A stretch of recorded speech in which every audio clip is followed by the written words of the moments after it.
प्यारे दोस्तों, इस कहानी के कल वाले भाग में आपने देखा कि कैसे रानू चिड़िया के भाई ने धोखे से अपनी बहन की जायदाद अपने नाम करवा ली और फिर रानू चिड़िया को अपना घर लेने के लिए पैसों की ज़रूरत थी और वो अपने भाई के दरवाजे पर गई तो कैसे उसके भाई ने उसे घर से निकाल दिया।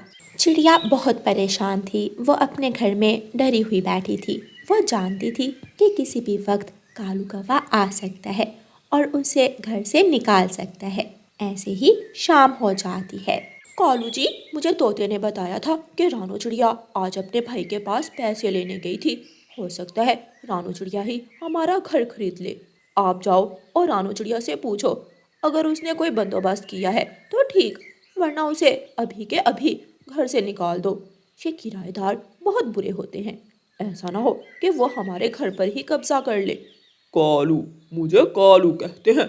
मैं अभी जाता हूँ और उससे अपना घर खाली करवाता हूँ। कालू कौवा अपने घर से निकलता है और रानू चिड़िया के घर की तरफ जाता है।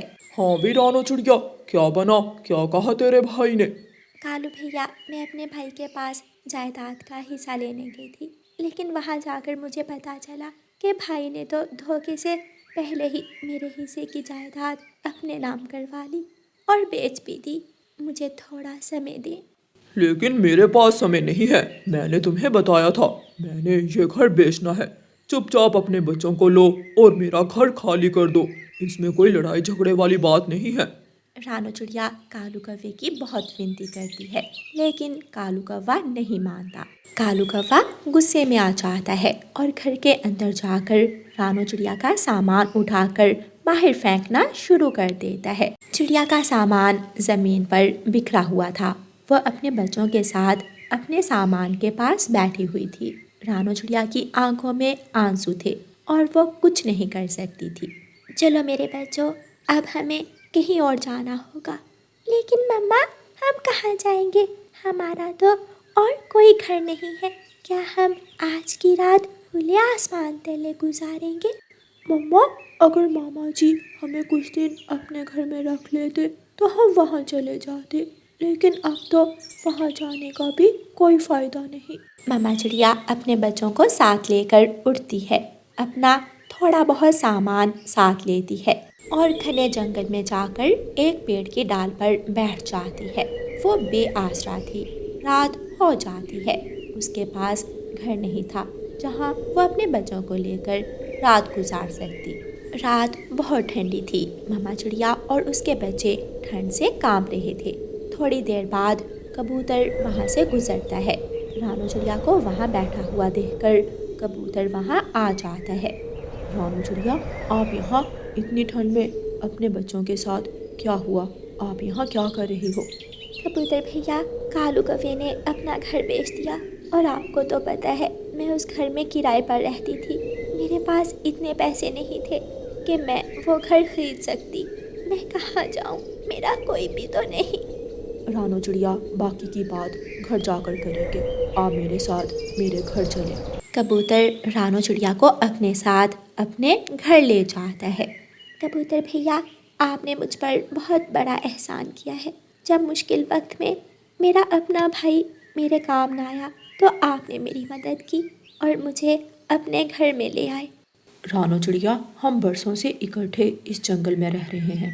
आप मेरी भी तो बहन हो।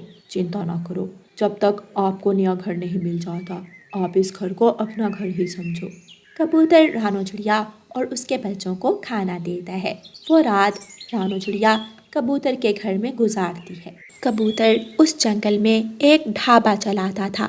दूसरे दिन कबूतर रानू चिड़िया से कहता है, रानू बहन, मैं ढाबे पर जा रहा हूँ।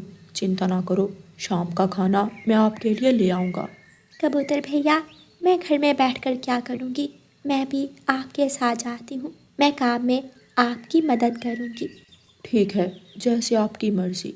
चिड़िया अपने बच्चों को घर छोड़ती है और कबूतर के साथ ढाबे पर चली जाती है।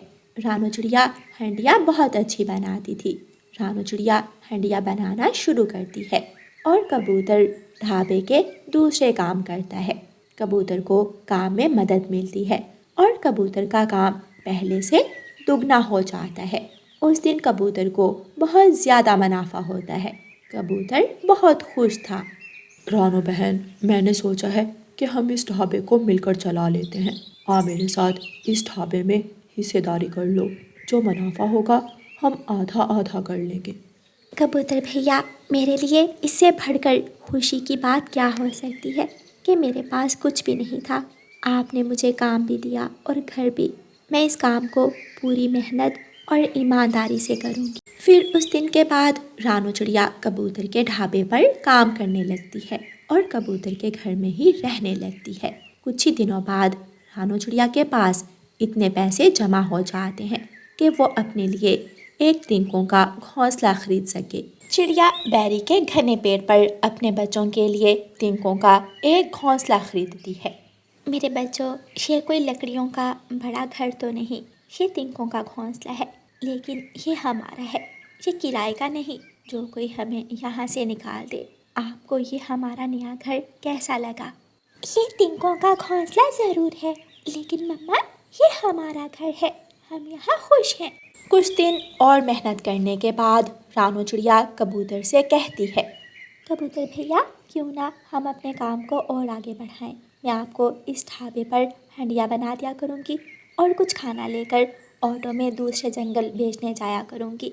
इससे हमारा दुगना मुनाफा होगा। कबूतर को रानो चिड़िया का उपाय बहुत पसंद आता है और फिर वो ऐसा ही करते हैं। रानो चिड़िया ढाबे पर हंडिया बनाकर छोड़ती है और कुछ खाना ऑटो पर रखकर दूसरे जंगल चली जाती है। गुड़िया और कुकू भी रानो चिड़िया के साथ थे। वो जंगल जंगल फिरते और बना बनाया खाना पक्षियों को परोसते। मम्मा चिड़िया दिन रात मेहनत करती है और फिर इस काबिल हो जाती है कि वो अपने बच्चों को लकड़ियों का पक्का घर लेकर दे सके। आखिर रानो चिड़िया अपने बच्चों के लिए लकड़ियों का पक्का घर बना लेती है। मम्मा चिड़िया को सफलता मिल चुकी थी और वो बहुत खुश थी। उधर रानो चिड़िया के भाई का बेटा सख्त बीमार था। वो अपने बेटे को कभी कहीं तो कभी कहीं लेकर जाता। भतीजी, कोई दवा भी असर नहीं कर रही। मेरा बेटा आंखें क्यों नहीं खोल रहा? मेरे बेटे को बचा ले, चाहे जो भी हो, मेरे बेटे को बचा ले। मैं अपने बेटे को खोना नहीं चाहती। बुलबुल ने ऑपरेशन बताया है पिंकी। ऑपरेशन के लिए बहुत ज़्यादा पैसों की ज़रूरत होगी। मैंने नदी के पास वाली ज़मीन भी बेच दी है और शायद हमें अब ये घर भी बेचना होगा। हर चीज़ बेचकर चिड़िया का भाई और रानो चिड़िया की भाभी अपने बेटे का ऑपरेशन करवाते हैं, लेकिन अफसोस उनका बेटा नहीं बचता, वो मर जाता है। दोनों पति पत्नी सूखे पेड़ पर बैठे हुए थे। ना तो उनका बेटा बचा था और ना ही उनके पास घर था और ना ही ज़मीन जायदाद। रोते हुए पिंकी अपने पति से कहती है, पति जी, शायद ये हमें हमारे कर्मों की ही सज़ा मिली है। हमने रानो के साथ बहुत बुरा किया था। हाँ पिंकी, जब से हमने रानू का हिस्सा खाया उस दिन से हमारे घर में कुछ ना रहा, सब कुछ बिक गया। पति जी, रानो ना जाने कहाँ होगी। चले तो हम जाकर रानो से माफ़ी मांग लेते हैं। अब क्या फ़ायदा, अब तो समय गुजर गया, लेकिन फिर भी मन की शांति के लिए हमें रानो बहन के पास जाना ही होगा। रानो चिड़िया का भाई अपनी पत्नी के साथ उड़ता है और रानो चिड़िया के जंगल की तरफ जाता है। जी बताएं, आपको किससे मिलना है? यहाँ इस घर में तो मेरी बहन रहती थी, रानो रानो चिड़िया। भाई जी, वो तो 6 महीने पहले ही यहाँ से चली गई थी। ये घर मैंने ख़रीद लिया था। रानो चिड़िया ने बहुत कोशिश की कि उसे ये घर मिल जाए। वो तो अपने भाई के पास भी गई थी अपनी जायदाद का हिस्सा लेने, लेकिन उसके भाई ने उसे घर से निकाल दिया। शायद उसका भाई बहुत जालिम होगा, जिसे अपनी बहन पर ज़रा ध्यान आई। चिड़िया का भाई एक नज़र अपनी पत्नी पिंकी की तरफ देखता है और अपना सर शर्म से झुका लेता है। पूछते पूछते रानो चिड़िया का भाई और उसकी पत्नी पिंकी रानो चिड़िया के घर तक पहुंच जाते हैं। रानो बहन, मुझे माफ़ कर दो, मैं बहुत बुरा हूँ। मैंने आपके साथ बहुत गलत किया, लेकिन मुझे मेरे पापों की सज़ा मिल चुकी है। जिस ज़मीन जायदाद और घर के लिए हमने तुमसे नाता तोड़ा था, वो कुछ भी ना रहा, ना रिश्ता ही रहा और ना वो सब। रानो, हमें माफ़ कर दो, हम बहुत शर्मिंदा हैं। मेरे भाई, आपको मुझसे माफ़ी मांगने की ज़रूरत नहीं है, क्योंकि मैं वो सब भूल चुकी हूँ। मेरे बच्चे ही मेरा जीवन है और वही मेरा सब कुछ है। मैं खुश हूँ। मैं अपने बच्चों के साथ अपने घर में बहुत सुकून से रह रही हूँ। ऊपर वाले ने मुझे सब कुछ दे दिया। रानू चिड़िया का भाई और भाभी बहुत शर्मिंदा थे। वो झुकी हुई नज़रों के साथ वहाँ से उड़ते हैं और चले जाते हैं। शायद वो खुद को कभी माफ़ नहीं कर पाएंगे। प्यारे दोस्तों, इस कहानी में आपने देखा कि कैसे रानू चिड़िया ने अपनी मेहनत और ईमानदारी से काम करके सफलता पाई और अपने बच्चों के लिए घर बना लिया, और उसका लालची भाई सब कुछ होने के बाद भी खुश ना रह सका। और प्यारे दोस्तों, अगर आपको कहानी अच्छी लगे तो इसे लाइक और अपने दोस्तों के साथ शेयर करना बिल्कुल